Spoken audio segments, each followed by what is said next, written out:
Morning. If you're able to stand, would you stand? Not for me, but for him and his word. We give honor to God's word, for it is perfect and true. Not a dot or tittle is wrong. It is right for you. Yeah, it rhymed. All right, so I'm going to read Jeremiah chapter 2, verses 2 through 13 and verse 19. I'll be reading from the NIV. Go and proclaim in the hearing of Jerusalem, this is what the Lord says. I remember the devotion of your youth, how as a bride you loved me and followed me through the wilderness, through a land not sown. Israel was holy to the Lord, the first fruits of its harvest. All were devoured. All who devoured her were held guilty, and disaster overtook them, declares the Lord. Hear the word of the Lord, you descendants of Jacob, all you clans of Israel. This is what the Lord says. What fault did your ancestors find in me that they strayed so far from me? They followed worthless idols and became worthless themselves. They did not ask, where is the Lord who brought us up out of Egypt and led us through the barren wilderness, through a land of deserts and ravines, and a land of drought and utter darkness, a land where no one travels and no one lives. I brought you into a fertile land to eat its fruit and the rich produce. But you came and defiled my land and made my inheritance detestable. The priest did not ask, where is the Lord? Those who deal with the law did not know me, and the leaders rebelled against me. The prophets prophesied by Baal, following worthless idols. Therefore, I bring charges against you again, declares the Lord. And I will bring charges against your children's children. Cross over to the coast of Cyprus and send to Kedar and observe closely. See if there has ever been anything like this. Has a nation ever changed its gods? Yet they are not gods at all. But my people have exchanged their glorious God for worthless idols. Be appalled at this, you heavens, and shudder with great horror, declares the Lord. My people have committed two sins. They have forsaken me, the spring of living water, and have dug their own cisterns, broken cisterns that cannot hold water. Your wickedness will punish you. Your black backsliding will rebuke you. Consider then and realize how evil and bitter it is for you when you forsake the Lord your God and have no awe of him, declares the Lord Almighty. May God add understanding to the reading of his word. You may be seated. Thank you.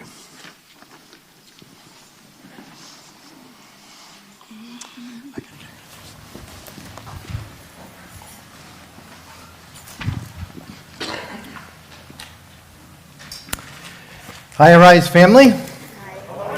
Good to be with you this morning. My name is Jim. My identity in the Lord is a shepherd, and so today it's my privilege to be able to bring a few words of comfort and challenge, perhaps. And Pastor Joel has given me a very easy topic to deal with this morning: addiction. I'm going to do something different for an intro to the message for the passage. And it's a skit, and the skit is called, What If the Church Knew That I Was Addicted? Okay?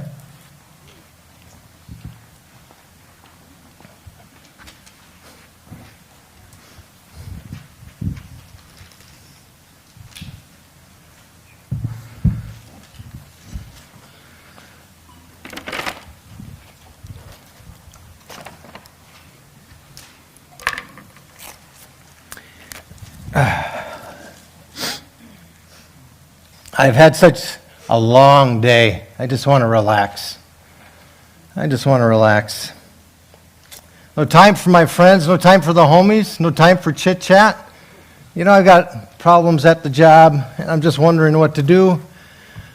I think what I'm going to do, I'm going to relax a little bit. Nobody will know.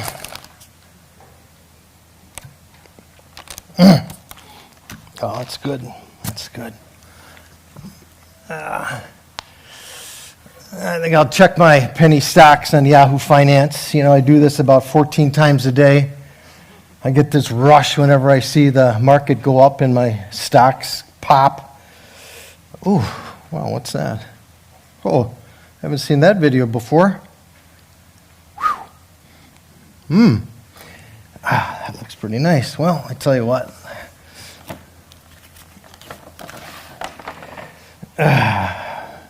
Been waiting all day for this. All day. It's going to bring me some calm.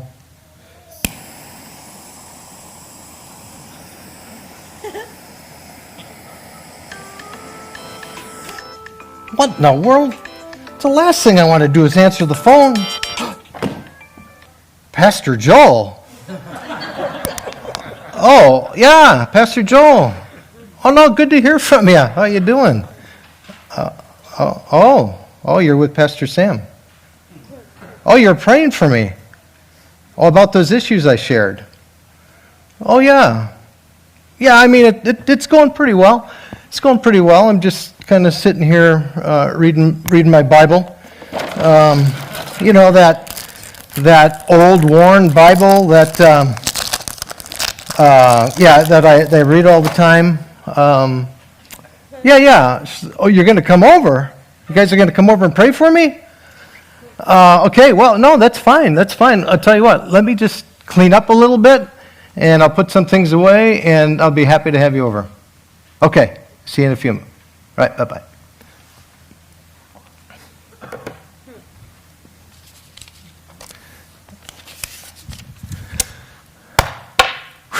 What if the church knew that I was addicted? What if the church knew that you were addicted?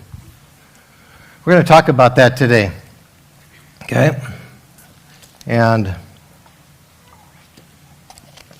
I want to start off this way. I want to start off with a definition of addiction, but I want to just be clear about it. I want to not so much talk about addiction, but I want to talk about the core of addiction. What motivates us to become addicts? What's underneath it? Okay? And so the core of the message is this. The key idea is this. God alone can satisfy and fill our empty souls. Only God alone can fill and satisfy our empty souls. Okay? This morning from the passage, I hope to answer 4 questions. The first is this. What is it? What is addiction? I'll read that in a moment. Second one is, who does it affect? Is it that person over there, that person over there? Or am I included? I don't know. The next one is, what does it look like? What does addiction look like? And then finally, how is addiction overcome? How is it overcome? Okay, so allow me to put before you a very basic definition of addiction. It goes this way. The fact or condition of being addicted to a particular substance, thing, or activity. In a sentence, it goes this way. He committed the theft to finance his drug addiction. Isn't it funny when you look up a definition and it doesn't really help? I don't think that helps much. Another one is this. Addiction is defined as a chronic relapsing disorder characterized by compulsive drug seeking and use despite adverse consequences. I don't know if that's very helpful either. I want to talk about this. What is addiction? What is it? Really, underneath the surface of the water, what is it? And to answer that question, at least to start, I want to draw your attention to a very fresh, powerful word from our God. And just let this sink in and consider it, perhaps in a fresh way this morning. God says this in Jeremiah 2, verse 2. I remember the devotion of your youth. the devotion of your youth. That's a very interesting word. Now let's consider that for a moment. It really means the most intimate degree of loyalty, love, and faithfulness that can exist between two people or between a person and God. Hear it again. The most intimate degree of loyalty, love, and faithfulness that can exist between a person and God. You know, what strikes me about the language in Jeremiah 2, initially you think, boy, this is all about judgment. It's so negative. I'm getting bummed out listening to it. But you gotta like really grasp what God is saying. He says, I love you. This is a love. This is a romance. This is a marriage motif. This is me extending myself to you, pouring myself out to you, reaching out, bringing you back. This is about my heart for you. And God is saying, I remember the devotion that you had toward me at one time. At one time. So you've got to understand that Jeremiah is writing during a time of Israel's total apostasy, and that just simply means falling away from God. And you know, falling away from God never, well, I don't want to say never, but it seldom happens all at once. It's incremental. It's almost imperceptible. You take a step over here, you take a step over here, and you take a step over there, and God's voice, your relationship with Him grows a little bit more faint every time. And before you know it, you don't know where you are, and you don't know who God is. And what God is doing here, He's wooing His people back. Remember. It's meant to be a spark to kindle some embryonic sense of affection and devotion from His people back to God Himself. I want to consider verse 11. And I really believe that if you want at least from my perspective, a biblical definition of the core, the root of addiction, this is what it would be. Verse 11. I think you'll find it on the screen also behind me. Has a nation ever changed its gods? Yet there are no gods at all. But, I love the emphatic conjunction. It's meant to like slap us in the face and help us to wake up. And he says, but my people have exchanged their glorious God for worthless idols. You see the great exchange? The great exchange. You want a definition of addiction? Keep in mind that addictions are not the issue. They're not the issue. It's not the issue.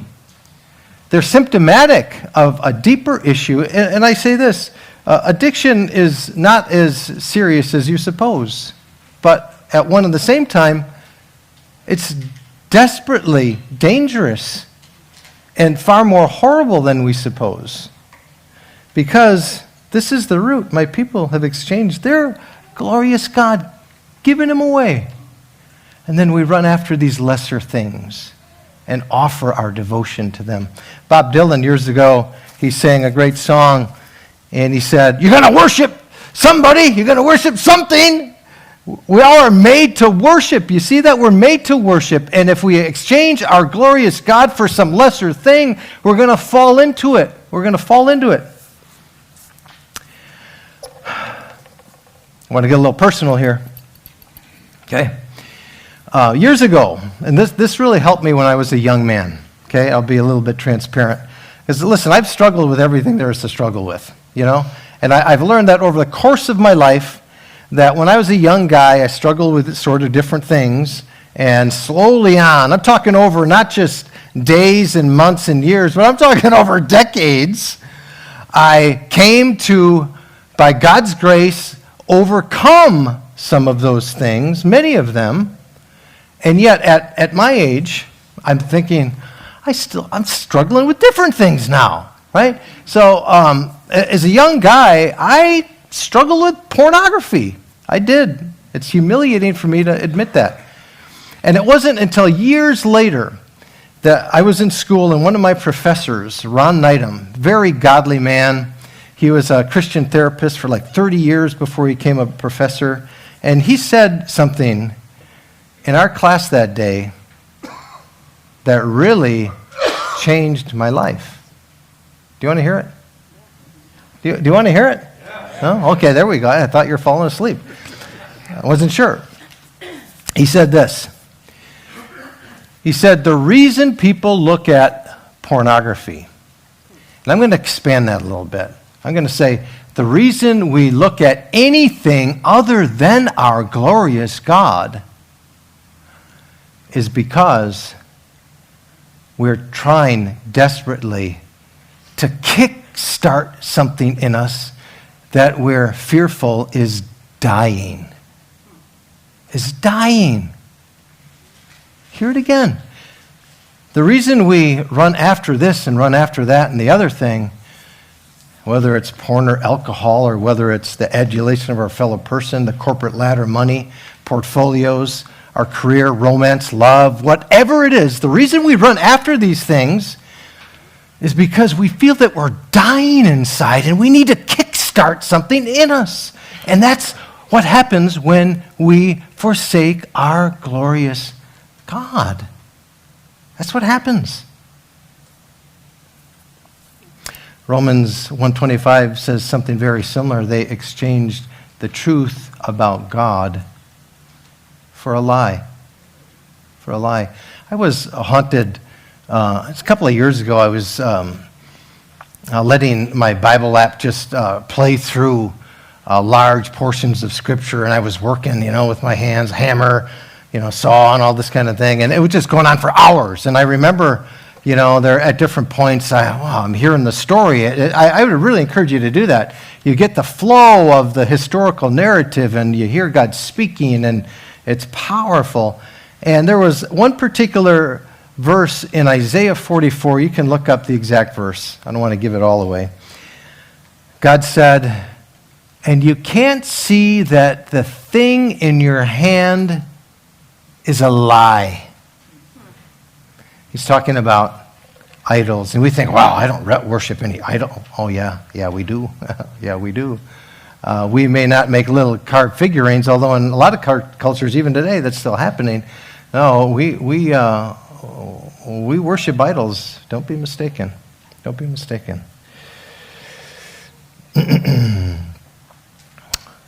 Cisterns. The problem with smoking weed or running after this or that or alcohol or or our demand that life goes our way, or our if only I had a boyfriend, if only I made more money, if only, right? The problem with the if onlys is that they're cisterns. They're cisterns. Let me read you something from verse 13. My people have committed two sins. They've forsaken me, the spring of living water, and have dug their own cisterns, broken cisterns that cannot hold water. If you want to bring up that picture of an actual cistern, I believe this is in Masada. Actually, I don't know if you've ever been to Israel, but Masada is a very interesting place. I won't spend any time talking through it, but this is a water harvesting basin at Masada. I've walked in there. It's huge. And try as the ancient peoples may, they could not get that water to stay in there. They plaster it with waterproof stuff, and they would very elaborate, brilliantly engineered ways to flow the water into these caverns and basins so that they would have a fresh supply, well, not a fresh supply of water, but the thing is they never held water. They always leaked out, and dead animals and insects would be floating around. And, anytime you try to mine your own life source, your own purpose, your own value, your own merit, it will drain away. It will let you down. It will let you down. It will let you down. All right, I want to move on. Who does it affect? Okay, what is it? What is it? Who does it affect? Now, look at this awesome picture of this iceberg. I want to just quickly roll through this, and I want to make a very pointed application. At the top you see visible, and at the bottom not visible.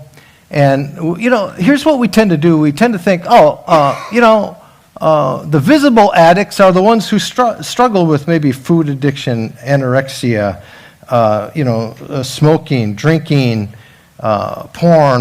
We think, those are the addicts. Those are the addicts. We look down on those people, right?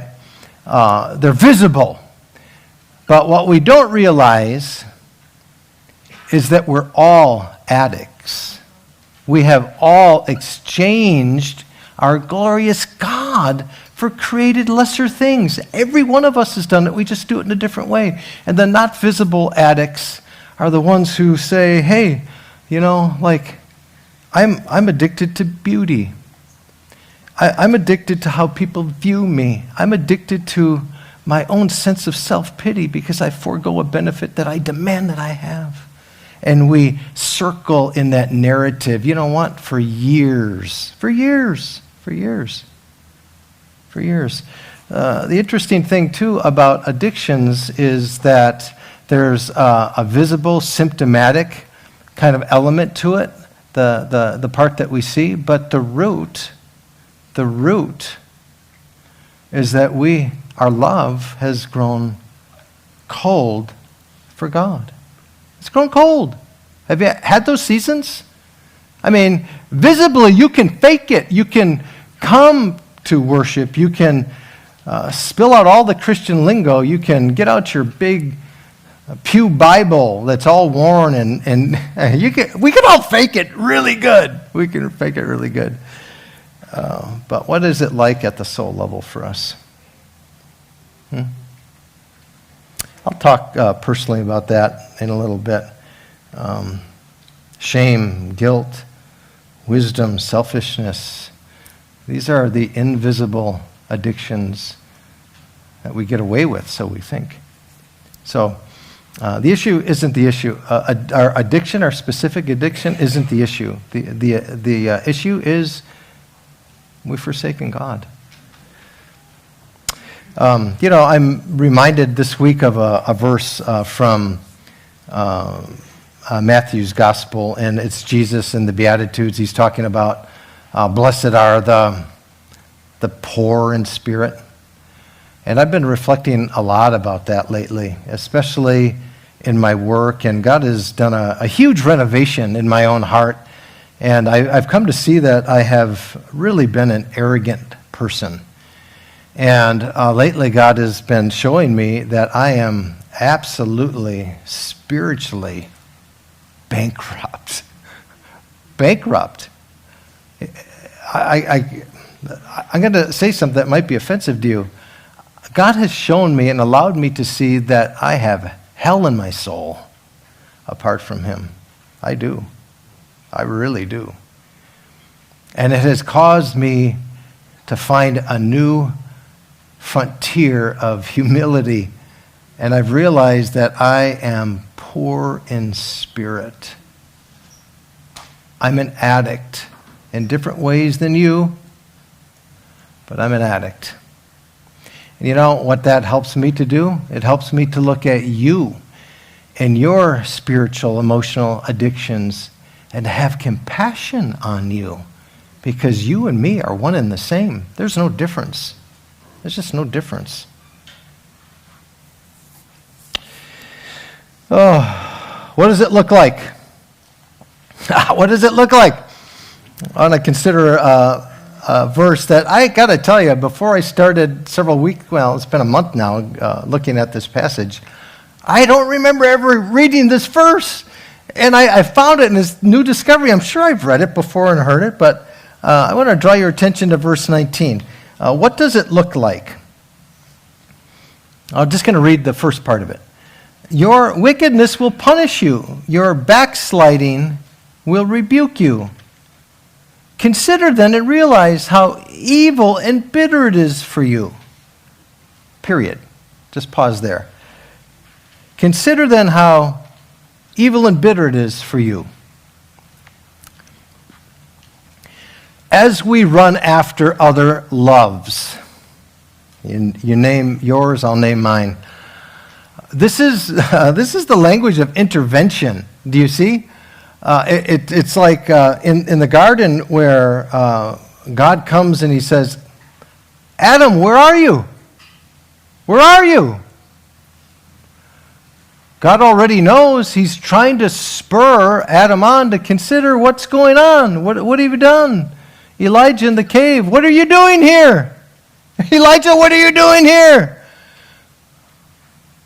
And here, consider how evil and bitter it is for you when you forsake the spring of living water. Do you know what that bitterness is like? Do you know what that evil inside of you is like? Have you experienced that? We probably wouldn't dare to admit it. I want to share a personal story. Anybody who knows me knows this about my story, okay? And so you're going to know me because I'm going to tell you a big part of my story right now. Back when I was young, I really liked to smoke weed. And I liked to smoke high-grade weed. I didn't like the ditch weed with all the seeds, you know. I was a high-class connoisseur of the good stuff, right? You know, I was in a class all by myself. And you know what?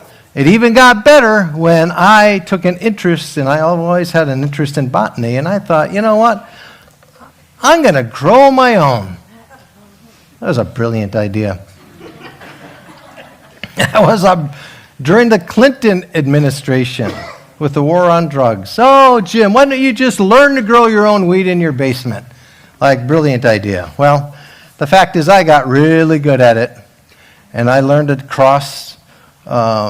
create these hybrid plants with hybrid vigor, with qualities from all, I was good. I tell you what, I was good at it.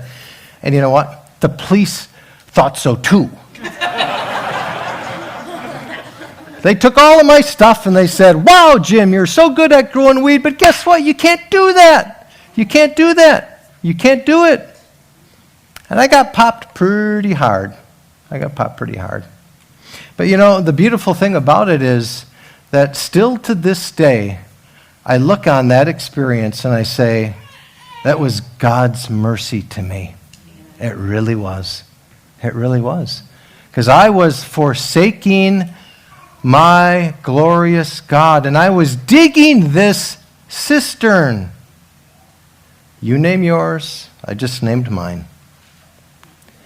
Right? And it was because of that experience that I came to see, especially when they say, you help us, arrest somebody else, charge them on similar charges, and you can go free.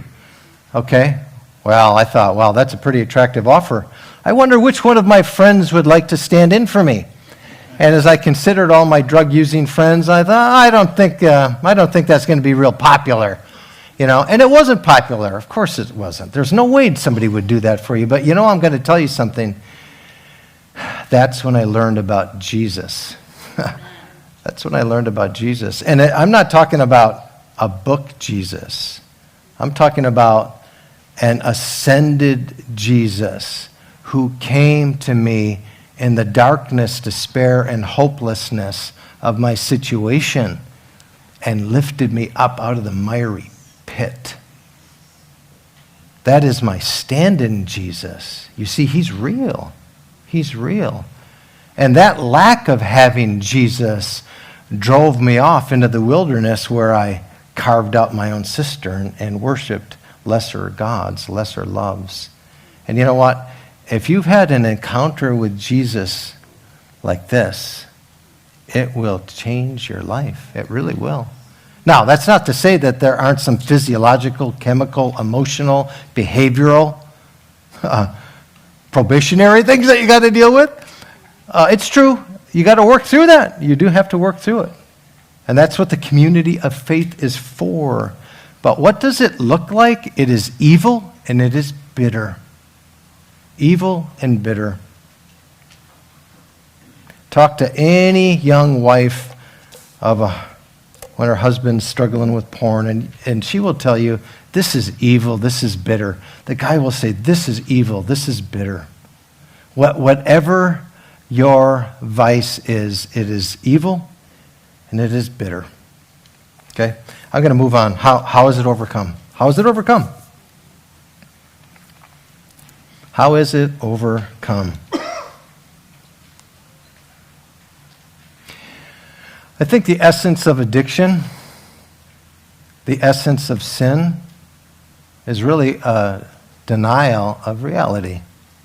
It's a denial of reality. Hear me out. Let's continue on verse 19. Consider then and realize how evil and bitter it is for you when you forsake the Lord your God. And I believe here's the clinch. And you have no awe of me. Awe. Awe. A while ago I talked about numinous awe, divine awe. This strange sense, this encounter with the divine God himself, and it's at the one time repugnant, and you want to get away from it, like Peter in the boat, and at the other end of it, it's so compelling that you're drawn toward it. It draws you away, repugnant, and it's compelling on the other hand, and you're caught in this tension, right? And God is saying, you've forgotten who I am. You've forgotten who I am. You've forgotten what I've done for you. You've forgotten my great love for you. You've forgotten how I have run after you and loved you and drawn you to my side, covered you with my wing under the shadow of my love. You've forgotten me, you see.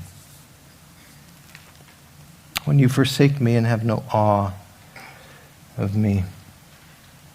I want to describe briefly this issue of awe and fear, okay? Because there are a couple of different ways we can look at it. But before I do that, I want to kind of lead you into it. I love astronomy, and I'm a geek that way, you know. Like, talk to me about a quasar, and I'll make you a bowl of popcorn. We can chat about it, you know. Like, I love that stuff. And so, hey, you know what? If you're to, let's say, you're to take this little piece of paper. I'm just going to challenge your mind a little bit, expand your mind. Take this little piece of paper and imagine that the distance between the Earth and the Sun, does anybody know how many miles that is? Huh? Nobody? How many? 93 million. Ah, praise the Lord. I have a fellow astronomer in the room. Thank you. 93 million miles, okay? I think it takes like light 8 minutes to get from the sun to Earth, so the sunshine we enjoy is actually 8 minutes old. Okay, imagine that this sheet of paper represents the distance between Earth and the sun. Okay, you with me? Earth and the sun. Okay, the nearest star is about 4.2 light years away, light traveling at 86,000 miles a second. I think 7 times around the Earth in 1 second. That's how fast light goes. Consider all of that. So, for the nearest star, imagine that there was a stack of paper 70 feet high. Okay? Imagine that. That's the nearest star. Okay? Now, once your brain is freaking out a little bit, imagine that the nearest galaxy to ours is 310 miles high. Okay? Tantalize yourself a little bit. And astronomers would say that there are probably trillions of galaxies, right? Like, I can't even get my mind around it. And then I go in and I read something in Hebrews where Jesus holds all things together by the power of his word. And Colossians that he created all things and by him all things hold together. You see, we have such a restricted, narrow, dim view of who God is. We do. We have no idea. Everything in this life, the culture, our world, the flesh, the devil, press against us and restrict our perspective of who God is, of who he is. Now, I want to talk about fear and awe. On the negative side, fear is like, best I can describe it to you is, in Tucson, I'll do it very quickly. For a while, we had problem with cockroaches, and, we had a leak in our bathroom. Without knowing it, we had the perfect environment for cockroaches. My wife is probably just going out of her mind that I'm even sharing the story. But you know what? I'm afraid of those suckers, man. These were warrior roaches, and they were in our kitchen half an hour before I went, or half an hour after I went to bed. I thought, I'm going to sneak up there. I'm going to do something about these things. So I go to bed, lights are out, and I go walking in the kitchen. I'm going to get these. I got something in my hand, and I flip on the light, and all of our dishes are stacked after washing right by the sink. They're drying. And I'm telling you, this is for real. I saw 4 warrior roaches sitting atop our clean dishes, waiting to start going around and harvesting all the food in our house. And I started going berserk. I took that thing and I just went nuts on those things, man. I'm telling you what. And for a long time, we're like, how do you get rid of roaches? I don't know. Googled it. And for a time, and I'm afraid of them, for a time, our whole life, nothing. What about the roaches? Did that work? Did we get them all? Check tonight. These roaches, our lives were going around in a circle with reference to the roaches. Couldn't get rid of them. Finally we did. But for a long time, it was daily conversation in our home. How do we get rid of them? You see that? They had a grip on us, and we were running in circles, and that was the focus. You see, there's a negative fear that has an anticipation of pain and torment, but that's not what we mean here. That's not what we mean. We mean fear in the sense of awe in who God is. Will we allow our minds to expand, our hearts to swell just a little bit more to understand that maybe our understanding of who God is far too small? Allow our curiosity to go out into new pasture. I don't know what I don't know. And so the thing that both of these elements of fear have in common, though, is that they both cause something to be at the center. You see, sin addiction is a denial of reality, because if we don't have God at the center of our lives, it's not going to go well. It just will not go well. For a while, I want to close out in just a moment, but describe 6 things that we can do as a community about addiction. I want to share something personal with you, and I think this will help kind of apply some of the things that we're talking about here. When we allow anything to take the place of our glorious God, we're gonna find that life becomes very bitter. And I'll describe it to you. For a long time, I supposed that my wisdom was my God, especially when life wasn't going the way I wanted it to, the way I thought it should go. And I was thinking these narrow thoughts about God, and I came to realize that I'm addicted to my own wisdom rather than God's wisdom.